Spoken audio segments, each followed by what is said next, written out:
Hi, JT Rogan Olay Foundation here. Wanted to talk about a few ways that student-athlete NIL compensation is addressed and valued, one of which is fair market value. Brands recognize that if you have a strong following on social media channels like TikTok, Instagram, Snapchat, Twitter, that you are valuable as a brand ambassador or influencer for people out there to sample a product or to try a good or service. And so even with, follower count in the few thousands, you can be a micro influencer and you'll have maybe a more loyal fan base. Even though they're not as high in value, they might be more inclined to buy. So the fair market value of influencers based on how many followers they have, and for student athletes, is a great way for them to generate deals. For example, on Cameo, McKenna Fouts, an Alabama softball player, was one of the most popular people to do videos just because she had a great way about her and she had a good following.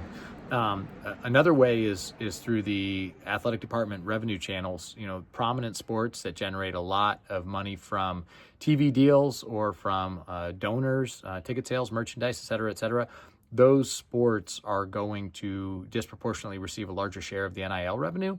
And that means that donors are going to be more compelled to support the greatness of those individual sports. And so disproportionately, if you are in football or basketball at the Power 5 level or Power 4, you are more likely to receive more NIL compensation because the return on investment is going to be greater for donors and the athletic department in terms of revenues, but also brand awareness, cachet, social currency, et cetera.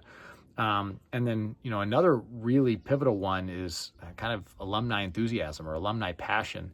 And so it doesn't take much for a really passionate alum of any sport to decide that they really want to contribute to the welfare and well-being of a student athlete, and they can dedicate their share of NIL compensation to that athlete in exchange for philanthropy, work with a charitable organization, or some sort of brand ambassador relationship. So all things to think about, a lot of ways to get there for NIL compensation for student athletes, but we're going to continue to focus on all the ways that we can maximize the earnings for our student athletes at USD. Go Toreros.